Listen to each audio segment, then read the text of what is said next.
ॐ श्री परमात्मने नमः। अथ सप्तमोऽध्यायः ज्ञान विज्ञान योगः। So today we are going to do the revision of chapter 7. We'll go through all the shlokas. So as we said, we finished one Shatkam, 1 to 6 chapters we finished, and then we moved on to the second Shatkam. 3 basic concepts basically: Bhakti Yoga, then Ishvara Anugraham, the grace of Ishvara, and Ishvara Swarupam, the truth about Ishvara. So these are the concepts that are going to be covered in chapters 7 to 12 of the Gita, the second Shatkam.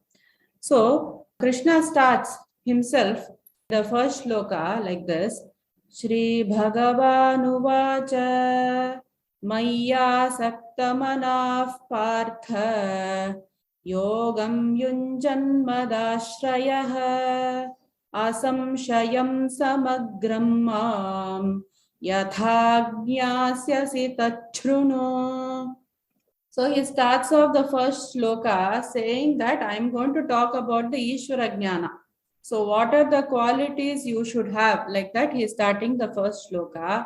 Maya asakta manaha partha. He says that the person should have his mind attached in me, O Arjuna. Yogam yunjan matashrayah. And he should be practicing the yoga. You can take it as any of the yogas. Particularly we'll say it's a jnana yoga. Before that you would have done karma yoga. And also you are doing what? Matashrayah. You are surrendering everything to me. That means what? You are depending on me. So he says that this is a quality which is very important. If you want to progress spiritually, you should have these qualities. And yathagnyasasi tachrunu. So if you having all these qualities, that is keeping your mind attached to me and then doing this yoga and surrendering to me without doubt, you will definitely progress. That's what he is saying. You will definitely know me completely free from doubt. Having practiced all these 3 qualities, you will know me without any doubt. So what is the general translation? The Supreme Lord said, now listen, Arjuna.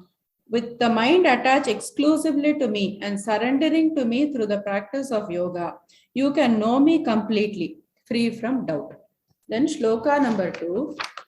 Jnanam teham savijnanam idam vakshyamyasheshatah yajñātvā neha bhūyonyat jñātavyam avashishyate. So here he is talking about jnanam and vijnanam. In the sessions we have gone through it very deeply. Basically, jnanam is knowledge and vijnanam is realization of that knowledge.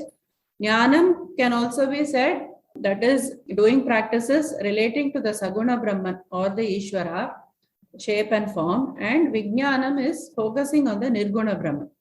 So these were the differences that we have seen. So he is going to say that only if I give you both of this, jnanam and vijnanam, if I give you this knowledge, then nothing will remain to be known in this world. It is complete in itself.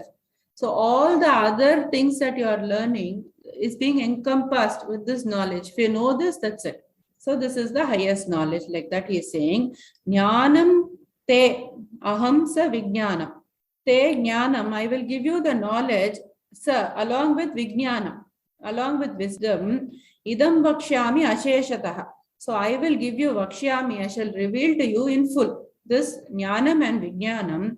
And yat jñātvā na iha bhuyaha anyat. Having known this, iha in this world, bhuyaha further, anyat jñātavyam avashishyate. Anyat, there is not anything else that needs to be learned. This is the main thing that you should be focused on because it completes you in totality and this is the highest knowledge. So like that he said. What was the general translation? I shall now reveal unto you fully this knowledge and wisdom, knowing which nothing else remains to be known in this world. So shloka number 3. Manushyanam sahasreshu kaschidyatati siddhaye yatatamapi siddhanam kaschinmam veti tattvataha. So then after having said that, once you know this knowledge, you know everything that needs to be known in this world, he talks about the mahima of this jnana. It is not something that will be easily obtained. He says, Manushyanam Sahasreshu, after so many births only, some person will attain this kind of perfection that I am talking about. The person will come in this path, he has to understand it, he has to practice it, and then attain perfection.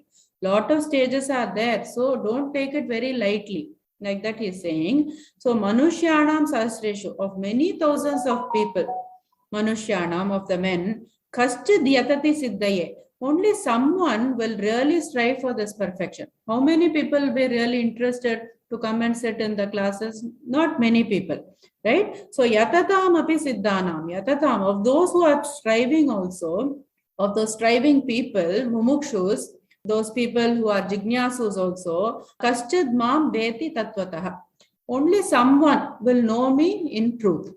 So the general translation is, amongst the thousands of persons, hardly one strives for perfection.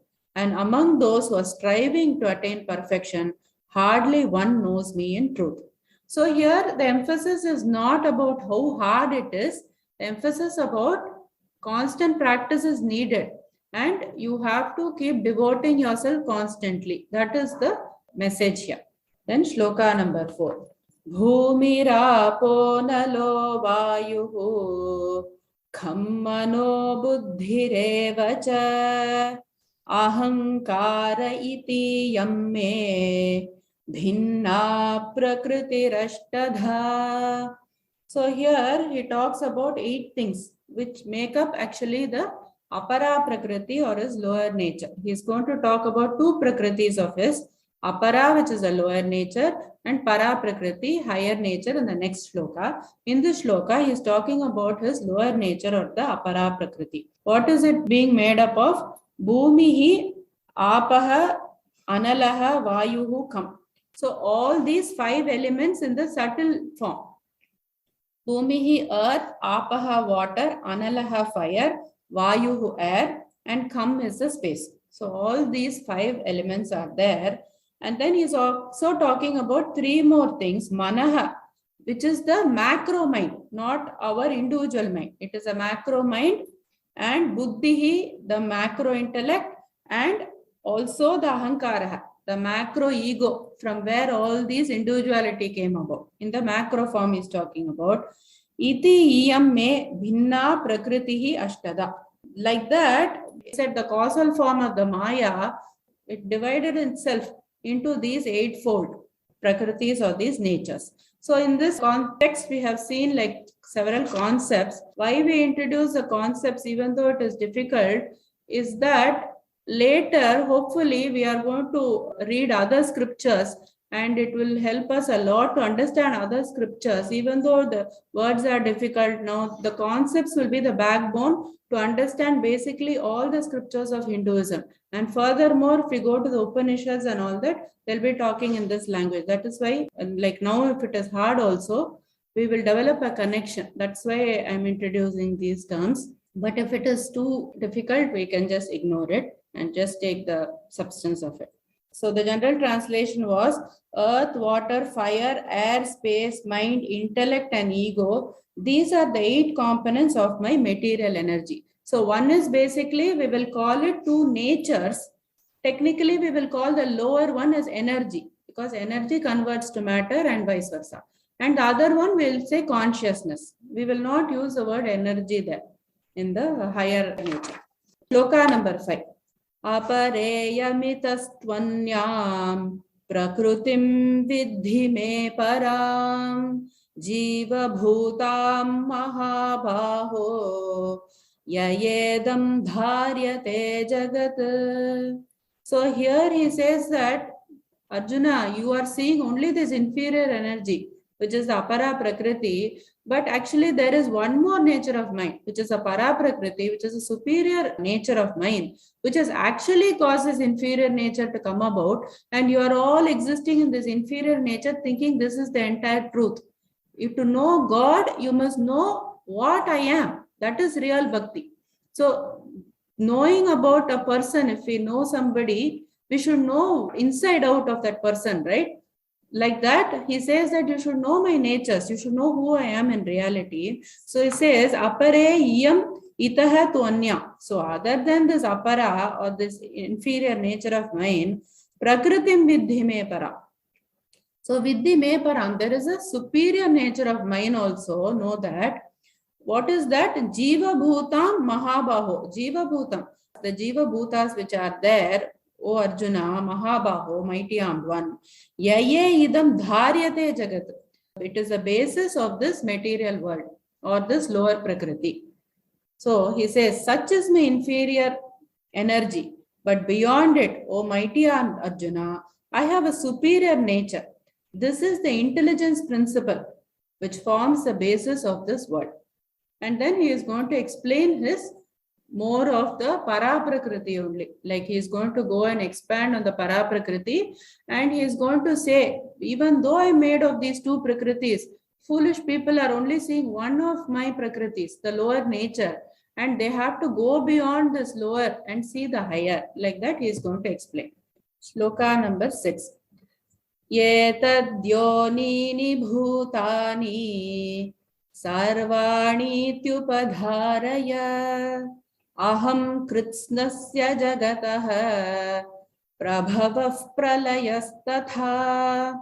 So here he says that these two prakritis of mine, this because of the para, the apara, because of these two natures of mine only, I have become three things. In the shloka is talking that I have become the source, I am the creator, and I am also the cause for the dissolution of this world. Like that he is telling in the shloka.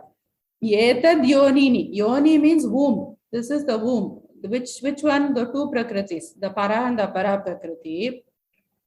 Bhutani sarvani iti upadharaya. Know that this is only the cause for all the living beings. Aham kritsnasya jagatah. So I am actually the cause for this entire creation, and prabhavaha, I am the source, obviously, and pralayaha tata. So I am the source, I am the creator, and I am the one who makes everything dissolve. So these are the three things he is talking in the shloka. The general translation is, know that all living beings are manifested by these two natures of mine. I am the source of the entire creation, and into me it again dissolves. Shloka number 7. We said this is an important shloka. Mattaf parataram nanyat kinchidasti dhananjaya mai sarvamidam propam sutre manigana. So in this shloka is the substance of everything. This is a shloka which encapsulates everything that he talks about. Mattaf parataram nanyat. There is nothing, mattaha, than me, parataram. There is nothing superior than me. Anyat kinchit. There is nothing else other than this. And asti dhananjaya. There is nothing else, O Arjuna. Mayi sarvamidam protam. In me only, sarvam protam means it is all strung in me only. Sutre manigana. Sutre meaning the thread, and manigana means the beads. So how the thread is holding all the beads? I am the thread. You don't see it. You think that, okay, you are only seeing the beads, which is this glamorous world. But you have forgotten the thread, which is the essence of this whole necklace, of how the world has come about. So you have to pay attention to the thread. That is what he is saying. The general translation is, there is nothing higher than myself, O Arjuna. Everything rests in me as beads are strung on a thread. Shloka number 8. Rasohamapsu kaunteya prabhasmi shashi suryayoh pranavas sarva vedeshu shabdah ke paurusham drusho. In these shlokas, he talked about the invisible thread.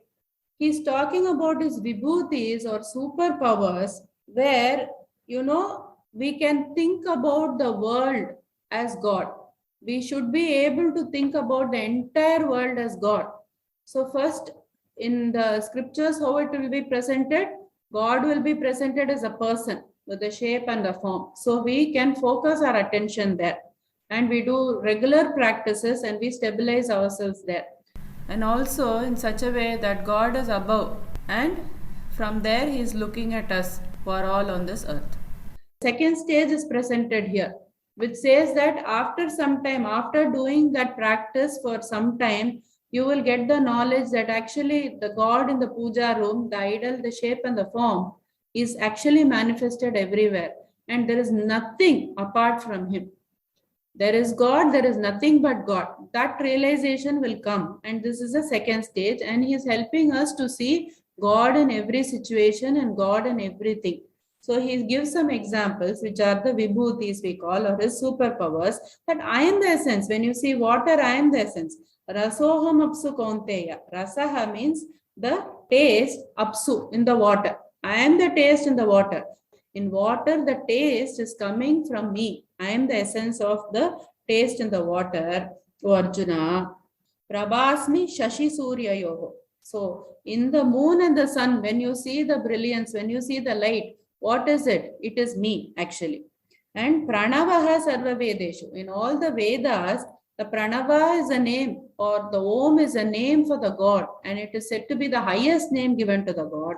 That I am, as the essence in the Vedas. And Shabda Ke Paurusham Rushu. In humans, I am the Paurusham, or the ability. And I am the Shabda in the K, in the ether. That is, we hear sound through the space. So there I am the sound. Like that, he is telling few of his vibhutis here. The general translation is, I am the taste and water, O son of Kunti, and the radiance of the sun and the moon. I am the sacred syllable Om in the Vedic mantras. I am the sound in ether and the ability in humans. So all these, when we are seeing things in the world, we should see it as God. So that is the substance behind this. Then shloka number 9, he continues.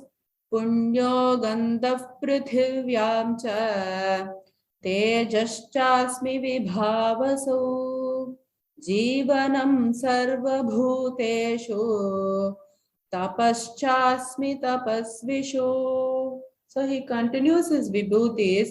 Punyaha gandaha prithivyam cha. So in the earth, there is a sweet fragrance. So that gandha, I am the essence of this in the earth.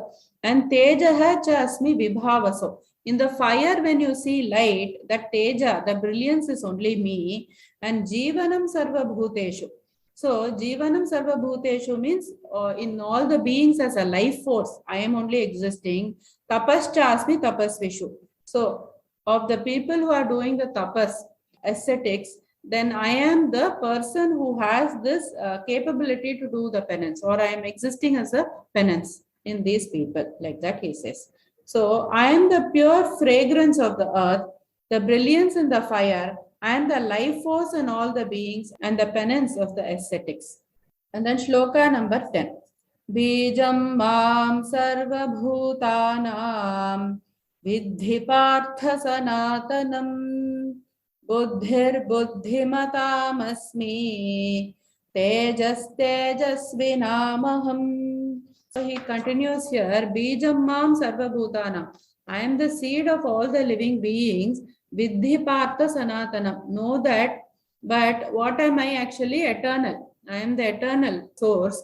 Buddhi buddhimatam asmi. Of the intelligent people, I am the intellect. And tejaha tejasvinamaham. Of the splendid, I am the splendor. Like that he continues. So the general translation is, O Arjuna, know that I am the eternal seed of all the beings. I am the intellect of the intelligent and the splendor of the glorious.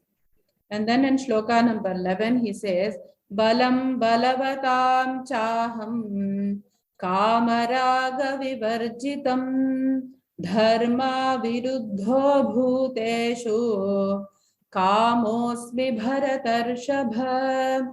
So here he says, Balam balavatam chaham. So of all the people who are strong, I am the strength of these people. But he gives a clause here, Kamaraga vivarjitam, not the gundas or all those people who are strong but doing bad things. The one who is without the desire and the passion. And dharma viruddho bhuteshu Kamaha asmi Bharatarshava. So I am also in all the beings the desire. The desire meaning what kind of desire? Dharma viruddho. It should only be the lawful desires. Whatever is belonging to you, like that desire only is the correct desire, and I exist as desire in all the beings. Like that he says. So the general translation is, O best of Bharatas, in strong persons, I am the strength devoid of the desire and passion. I am the desire, not conflicting with the virtue of the scriptural injunctions. He has presented himself in the second level now, that everything is God. So what were the three levels we have seen? First, we will see God as a person. Then we will see God everywhere. Then we will move to God being nirguna, or a being without shape and form. So that will be the highest level. So, but it will only happen in stages. We have to move in stages. And then shloka number 12. 𝐂𝐀𝐊𝐵𝐴 सात्विका भावाः राजसास्तामसाश्च ये मत्त एवेति तान् विद्धि न त्वहं तेषु ते मयि. So he says that of all the things, now the doubt comes that you say everything is God. That means the Satvika Bhavaha and the Rajasa and the Tamas, all these things also have come from God, right? That doubt is coming. So he's saying that yes, it has come from me. They exist in me, but I don't exist in them. Meaning I am beyond all these things. People can make use of, like the rain comes, if the soil is fertile, the crops will grow well. If you are good, if you are trying for good things, then you will make use of that rain. If you have bad soil, that is bad mind, you will not be able to make use of the rain that God is providing. So similarly, God is given equally to everybody, but it is up to everybody to utilize it in the proper way. So, 𝐂𝐀𝐊𝐵𝐴 satvika bhavaha. So satvika in the mode of goodness, rajasaha and tamasaha, a mode of passion and the mode of ignorance. Matta eve iti tan viddhi. So know that all this has come from me only. Natu aham teshu te mayi. I am not in them, but they are in me. Like that he says. A general translation is, the three states of material existence, goodness, passion and ignorance, are all manifested by my energy. They are in me, but I am beyond them. Shloka number 13. Tribhir gunamayair bhavaihi yebhis sarvamidam jagat mohitam nabhijanati mamebhyah paramavyayam. So the question comes, okay, there are two prakritis. Why I am not able to see the para prakriti? Why I am only in this world and this existence and I think this is the truth? I don't get it. Even though I know, okay, there is something higher, I'm not able to get involved with that. Why? Because he says that Tribhir Gunamayir Bhavaihi. So because of the three gunas, or which is also called the Maya, Bhavaihi yebis sarvamidam jagat. So all this world is covered with these gunas. Maya consists of these three gunas. So mohitam nabhijanati. Because of that, they are deluded. And mamebhyah paramavyayam. They don't know me that I am the supreme. Because why? The ignorance. Maya meaning ignorance has covered them. So the only way to come out of this ignorance is to do the practices and remove the ignorance to the study of the scriptures and to remove our contrary tendencies which we have from many births. We have all those imprinted. So we have to keep undoing all this which we have inscribed in us. And we have to put different things about what the real truth is. And only way is the knowledge to come out of this. Real translation is, deluded by the three modes of Maya, the people in the world are unable to know me, the imperishable and the eternal. Shloka number 14. Daivi hyesha gunamayi mama maya duratyaya mameva ye prapadyante maya metam tarantite. So here he gives the solution of what we can do to come out of this Maya. That means what we should do, he says, Daivihi Yesha Gunamai. So it is actually coming from God only. Apara also is coming from God only, and it is the Maya which has got the three gunas, and this is what deluded everybody. Mama Maya, he's saying my Maya. Duratyaya. Duratyaya also he uses. He says that it is very difficult to overcome. Mameva ye prapadyante. The one who surrenders to me, Maya metam tarantite. So if you surrender to him, then you will cross over this Maya. A surrender also means in different levels, and it can be interpreted in various ways. First, what you will do is you will be surrendering after these worldly things. Oh, this is bringing me happiness. This is bringing me happiness. Oh, my child is bringing me happiness. Like that, you will be surrendering constantly. Then when you read the scriptures and all, what will happen? This is not permanent, that you'll come to know. Then you will think of God, like maybe your favorite God. You will say, I surrender to you, God. Surrender meaning what? Accepting whatever happens and say, okay, this is from you. Like that, you will accept. That will be the second stage. The third stage will be that you know that there is no difference between the reality of yourself and the reality of God. Means what? Your ego is totally removed. Your I-ness will be not there. So then when that happens, that is a final. So that is again the different stages with which it will happen. So we have to go in stages. So we have to take the help of this Mayavi or Ishvara or the God and say, no, I don't want worldly things, God. I want to only depend on you. Whatever you do for me will be good. Like that, we will try and surrender. Then we will progress further. The wisdom will come and we will go to the highest state. So why it happened? Two powers of Maya, Vikshepa and Avarna. Vikshepa means projection. What Ishvara or like God has is the Vikshepa. He will project this world.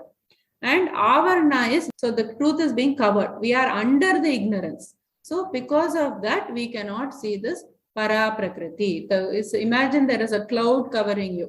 The cloud is ignorance. Once the cloud is removed, the ignorance is removed, you remove it, then you are able to see the Para Prakriti directly. So you have to surrender. Surrender is a very important step. Otherwise, this ego will not go. You will be sticking on to things and you will be sticking on to this I, which is the body and the mind. So that will not lead to spiritual development. So you have to surrender to say. The general translation. My divine energy, Maya, consisting of the three modes of nature, is very difficult to overcome. But those who surrender unto me cross over very easily. So this is the solution. Shloka number 50. Namam dushkrutino mudhaha prapadyante naradhamaha mayaya pahrita jnanaha asuram bhavamashritaha. So now he's changing the topic here and he's going to focus on bhaktas, bhakti, etc. He talked about the Ishvara Swarupam. Now he's talking about the bhaktas and the bhakti, talking about the non-devotees. So he says that Namam dushkrutino mudaha. To me, who will not surrender? Dushkrutinaha. They want to do evil things to other people. Mudaha. Ignorant people. They don't even know that there is something called spirituality. There's something that you have to study and become better. They don't have the knowledge. Namam prapadyante. That they do not surrender. Naradamaha. So naradamaha means people who are very lazy. They know that there is something, but they don't want to do it because of their lower nature. They are very lazy and they follow their lower nature. Mayaya apahrita jnanaha. People who are being very deluded, people who are being very worldly. They think that the world is the final and the permanent truth. Like those people also will not go to God. And then asuram bhavam ashritaha. Asuram bhavam means they have the demonic nature that they have to harm people. And those kind of qualities, those people also will not surrender to God. So he talks about these kinds of people do not surrender to me. Those who are ignorant of knowledge, those who lazily follow their lower nature, though capable of knowing me, those with deluded intellect, and those with a demonic nature. So those kind of people will not be my bhaktas. They are called the abhaktas. Like that he said. Now, shloka number 16, he is going to talk about the bhaktas and the category of the bhaktas. We said this is also an important shloka. Chaturvidha bhajante mam jana sukritinarjuna arto jignyasurartharthi jnani cha bharatarshabha. So after the bhaktas he is talking about, there are 4 kinds of bhaktas, he has categorized them. And these 4 kinds of bhaktas, to be in this category also, he says, he uses the word sukritinaha. That means you should have done good to even come in one of these 4 categories. There is ranking in these type of bhaktas, but to come in one of these 4 categories, you should have done some punya. Only then you will even think about God. Like that he is telling. So he says, Chaturvidha bhajante ma. 4 kinds of people will worship me. Jana sukriti no Arjuna. They are the pious people, Arjuna. They have done punya. That's why they come to me. Artaha. So the person who is distressed, he will think about God and say, God, please solve this problem for me. Like that he will come to God. And then Artharthi, will take Artharthi as a second. Artharthi means the person who will feature God in his good times. He will say that, okay, God, I'm so happy, I got this, I will do puja for you. Like that in good times also, not only in bad times, he will also remember God in good times. And then Jignyasu. So Jignyasu means the person who is seeking the spiritual knowledge. So that is the 3rd category of the person. And Jnani being the highest. So Jignyasu, Jnani, these are the higher categories of people. But the way in which we will take it is abhakta. From the abhakta, suppose you are doing good things, you will be in one of these categories. Artaha, from Artaha, Artharthi, at least you will move. Then from Jignyasu, after you have become Artharthi, position God in all your activities in life, you will say, no, now I need to know about God. For the sake of God himself.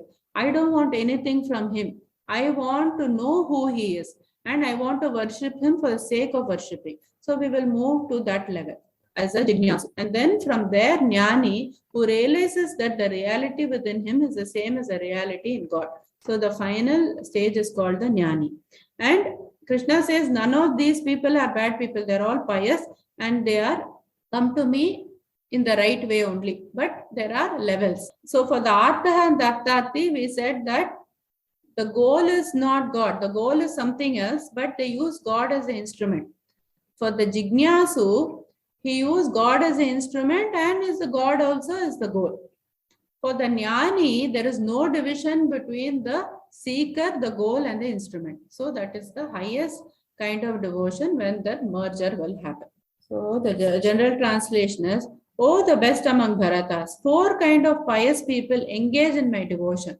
The distressed, the seekers of worldly possessions, the seekers after knowledge, and those who are situated in knowledge itself.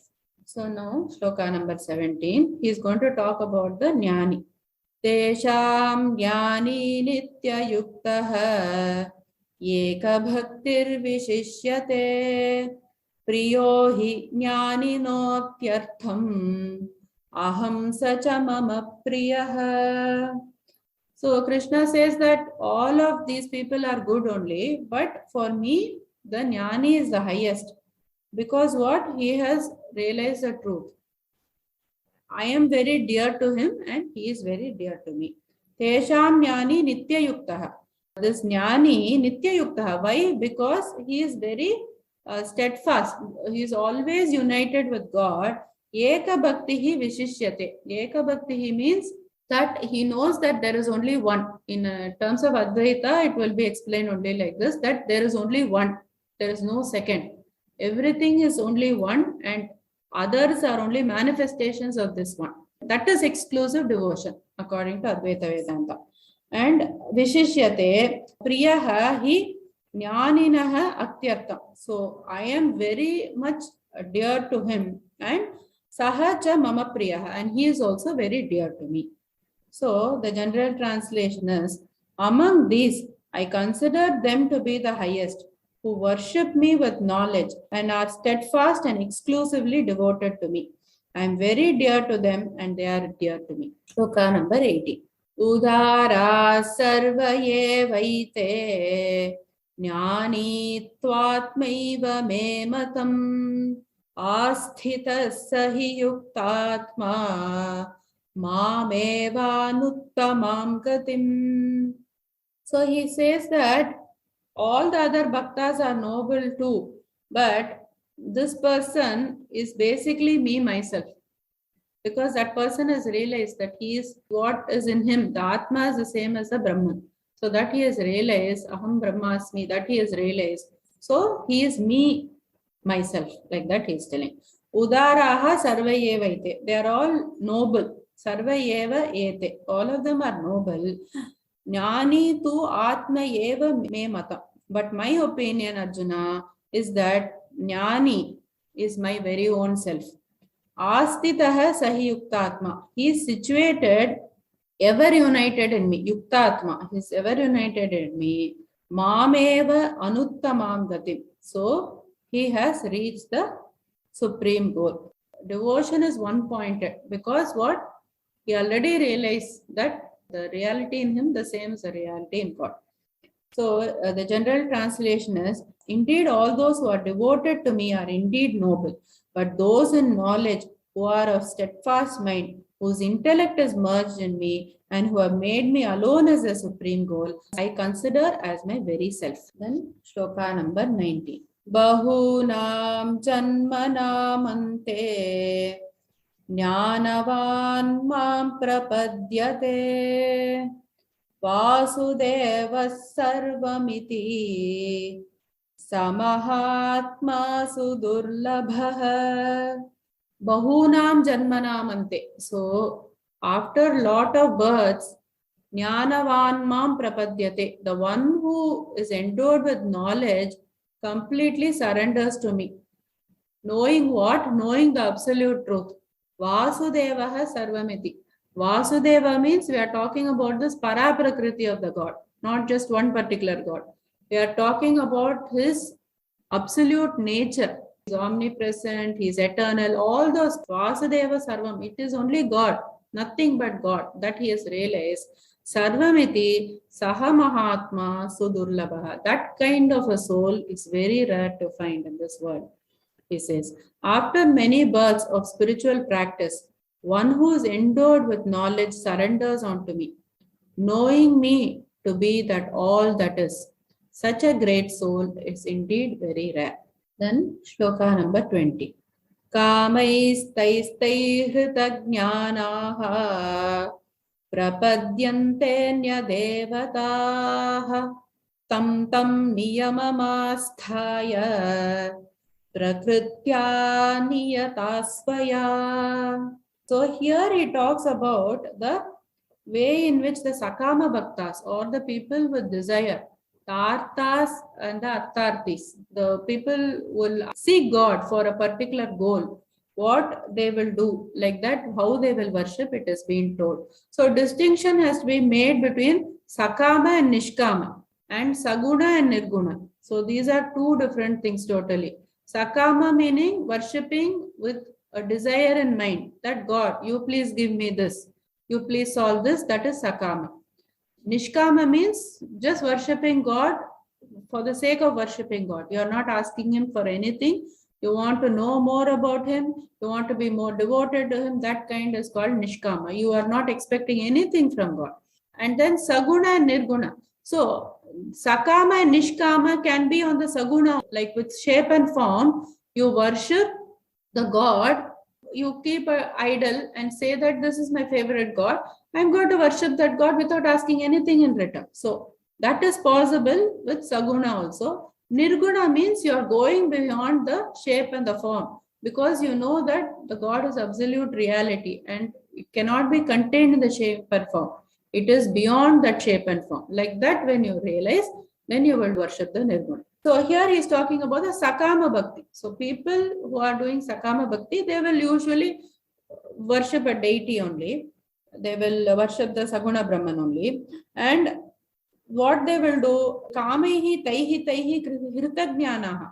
So kamehi, with various material desires, hritagnyanaha, their knowledge will be carried away. And they will think that, okay, God is there only for this to give me things. Like that, their mind will be. Prapadyante anya devataha. So what they will do, they will have various idols. Today, I will worship this for this purpose. Tuesday, I will worship that God for that purpose. Like that, they will have a purpose. And they will ask for things. Tam niyamamastaya. So each deity will have a ritual to be performed. They have to do it. And they are doing it in the sakama way. And prakritya niyata swaya, they will be controlled by their own natures.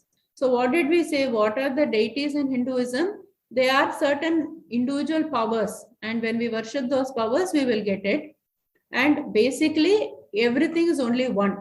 There is a central source only, which is a Spara Prakriti, which is giving all the source to all these idols that we worship. And that is also to be noted. Okay. So the general translation is, those whose knowledge has been carried away by material desires surrender to the celestial gods. Following their own nature, they worship the devatas, practicing rituals meant to appreciate these celestial personalities. Shloka number 21. Yo yo yam yam tanum bhaktaha shraddayarchitum ichhati tasya tasya chalam shraddham tameva vidadhamyaham. In this, by worship of the various gods, they will get what they want. But I am only the person who is giving all these things. I am actually the supplier. And because they get those things, their faith in those idols, they become very stable. But actually it is happening only from me. Like that he is saying.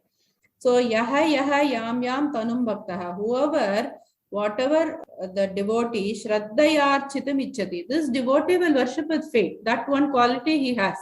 He has his faith.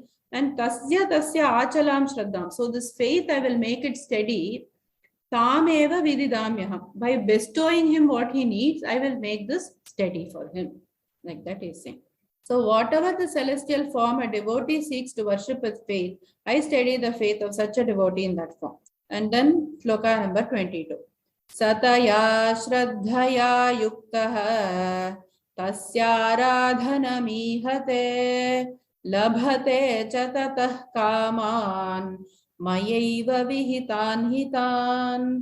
Here he says that same concept, that I am the one who is giving or arranging all these benefits for these devotees. Sataya shraddaya yuktaha. So to this person who is endowed with this faith, tasya aradhanam ihate. So he engages in the worship of these deities. Labhate cha tatah kama. So he gets all these desires fulfilled.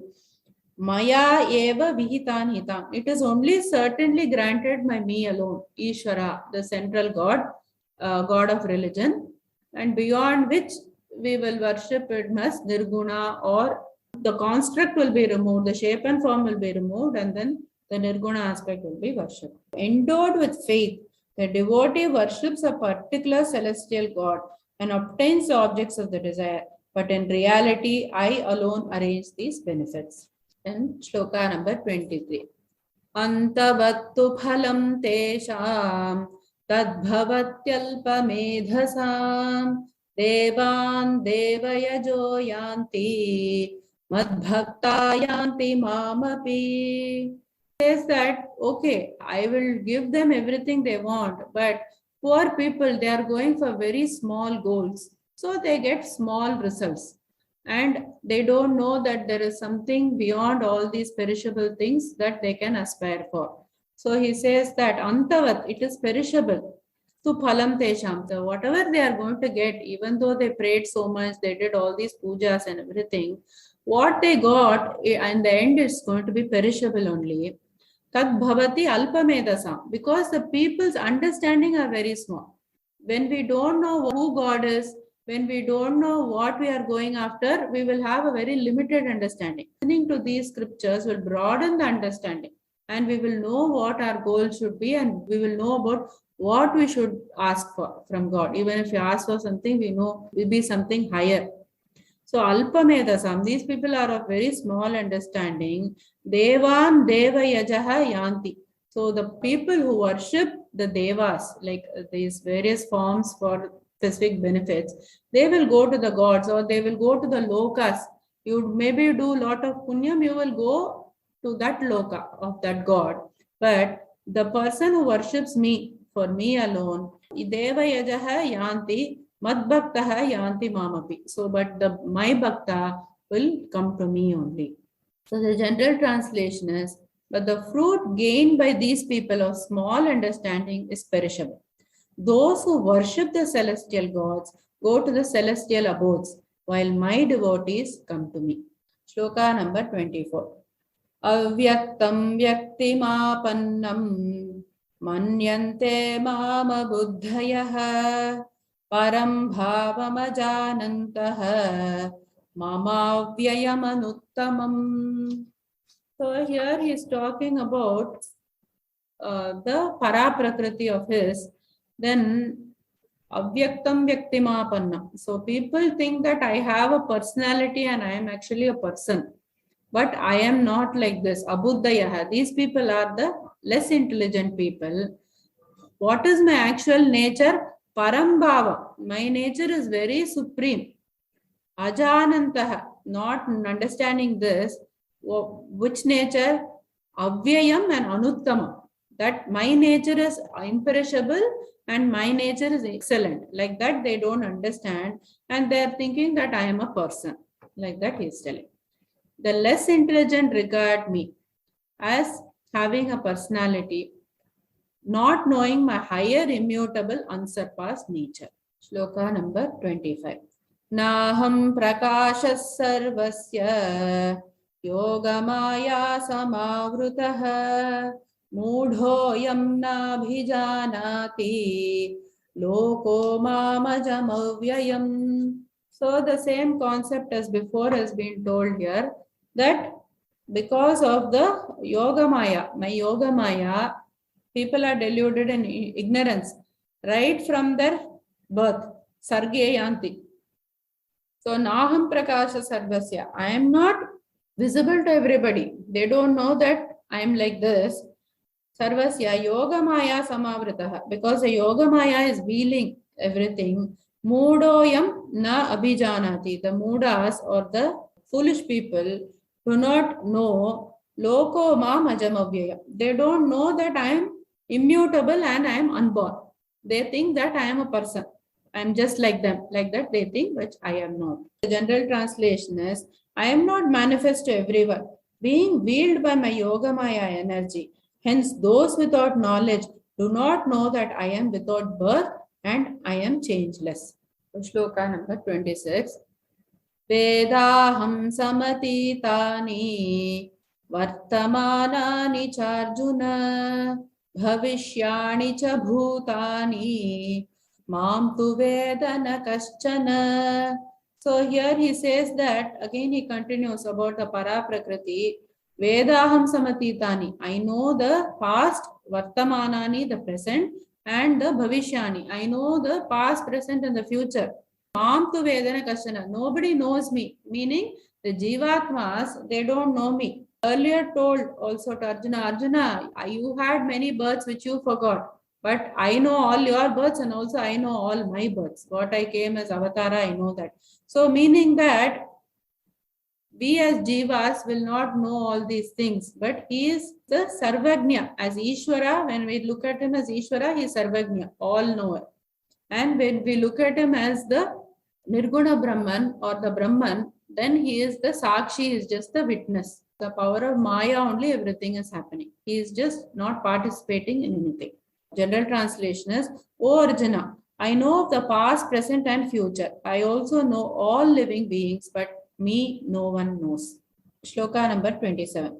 Ichha dvesha samupthena dvandva mohena bharata sarva bhutani sammoham sarge yanti parantapa.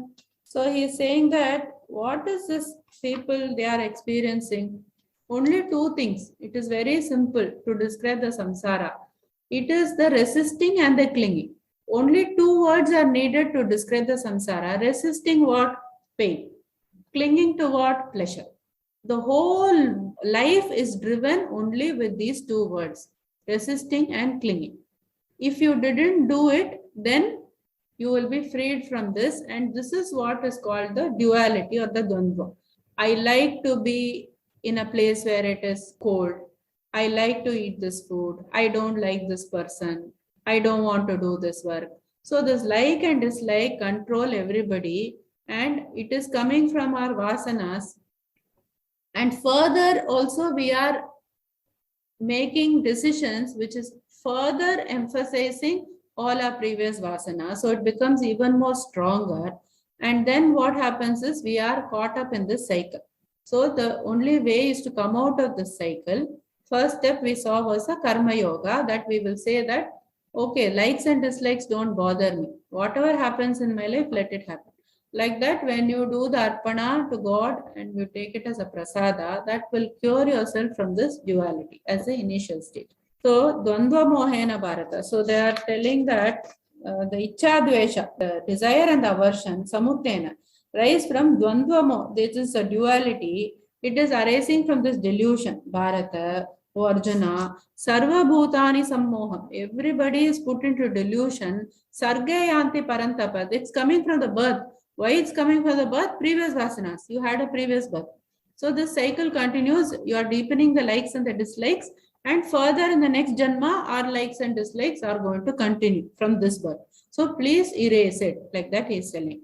So the general translation is, O descendant of Bharata, the dualities of desire and aversion arise from illusion. O conqueror of enemies, all living beings in this material realm are from birth deluded by this. Sloka number 28. Yesham tvantagatam papam jananam punya karmanam te dvandva moha nirmuktaha bhajante mam dridhavrataha. Spiritual progression will only happen in stages. To even say the name of God, you should have done punya. Otherwise, that God's name will not come in your mouth. So first we have to start to do good things. So what we should do, we should practice karma yoga so that we are living the right life and we are associating ourselves with God. So what will happen by this? The likes and dislikes will go away. We will start doing good things in the proper way and the papas will be removed. Once the papas are removed, then we have this, the delusion, the dualities, that likes and dislikes also get removed. And then we get the correct understanding and the correct intelligence. After we get the correct understanding and intelligence, we go towards the right things. So all these things must happen. And that is what he is saying here. Esham tu antagatam papam. So their papas or their sins must have been destroyed. Papam jananam punya karmanam. Because what? They started doing good things.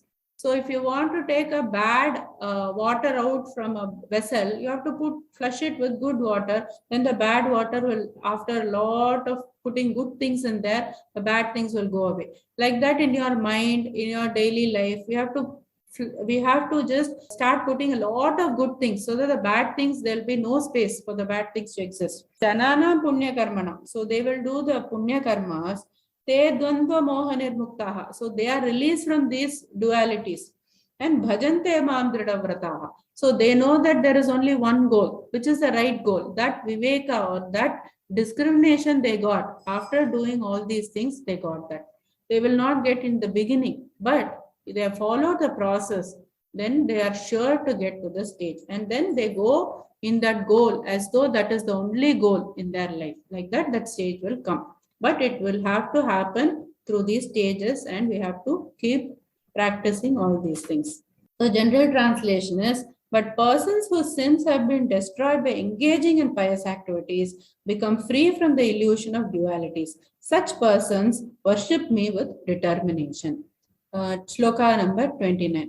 Jara marana mokshaya mama shritya yatantiye te brahma tatviduh kritsnam adhyatmam karma chakhilam So what he's saying is, okay, you have come to the stage, you have removed, you have purged your sins, you have removed yourself from the dualities, and then you know what your goal is in life, which is mumukshutva. You have an intense desire to get to liberation. Then what happens is, this yatanti, the person who is striving like this, jara marana mokshaya, I please God, take me away from the cycle of birth and death. Like that, that will be his only prayer. And Mama Shritya, he is totally surrendered to this God. So this person, he says, he will know a couple of things. Why he knows a couple of things, that we will see. Te Brahma Tadvidu Kritsna. So he knows about the Brahman. This person who has strived very hard, he will realize, he's saying, he will know the Brahman. What is the Brahman? We saw Brahman is this ultimate reality. We've been talking about Brahman all these chapters. Kritsnam Adhyatma, entire thing about Adhyatma. Who is this Atma? The Atma is nothing but the same as the Brahman. That he will come to know. And Karma Chakila, and everything to do about karma. Whatever is cause and effect principle, he comes to know. So this also, this person who has strived will come to know. 3 things is telling in this shloka. 4 things he will tell in the next shloka. So this shloka's general translation is, those who take shelter in me, striving for a liberation from old age and death, come to know the Brahman, the individual self, and the entire field of karmic action. Shloka number 30. Sadhi bhutadhidevam mam, sadhi yajñam cha ye viduhu, prayana kale picha mam, te viduryukta chetasah. So here it talks about 4 more things. Adhibhuta, Adhidevam, Adhiyajñam, and Prayanakale. So he says that this enlightened soul will be fully conscious and will be thinking about me at the time of death. That is the substance of the next chapter. But why you need to know about the other terms? Last session we saw the meaning of these terms. Adhibhuta means everything that is matter. That has come from Ishvara. The name only they have given us Adhibhuta, which is matter basically. He knows that every matter is God.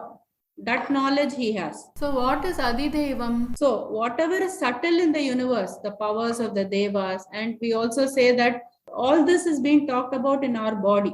Adhibhuta, our body itself. Adhidevam means all our senses, all our sense organs are supposed to be governed by subtle Devas. So all the Lord of the Devas we said was the Hiranyagarbha. So we know that that is also Ishvara, that is also come from Ishvara. Ishvara was a seed, that is a Brahman plus Maya, seed form. Then the Hiranyagarbha was the Brahman plus all the subtle entities. Right? So that also, what is governing my body is also nothing but God. And now Adhiyajñam. Adhiyajñam means Ishvara himself. Adhibhuta. So the matter, which is the Virat or a Vishwarupa, that is also God. Adhidevam, which is all the subtle Devas and everything, that is also God. And Adhiyajña, which is Ishvara himself. And he is sitting in the body. And who am I? Am I giving things to somebody else? No, he is sitting right in my body. That he comes to know with the word called Adhiyajñam, refers to Ishvara, Adhidevam, to Hiranyagarbha, we saw in the last session, and Adhibhuta. It refers to the Virat or the Vishwarupa. All this, what is the relevance to the context is that all this are in me, myself, and this is nothing but God. Like that he has a knowledge. That's what is the connection here. He knows that there is nothing but God, basically. So that is how this chapter closes. And next chapter will be about how to remember God at the time of death. Because whatever you do in your life, that only you will remember at the time of death. And whatever you remember at the time of death, that only will be the result of your next janma, if you have a janma. And we will see like what will happen in various scenarios. Close this chapter. Om Tat Saditi Srimad Bhagavad Gitasu Upanishadsu Brahma Vidyayam Yoga Shastre Shri Krishna Arjuna Sambhade ज्ञानविज्ञानयोगो नाम सप्तमोऽध्यायः। सर्वं कृष्णार्पणमस्तु।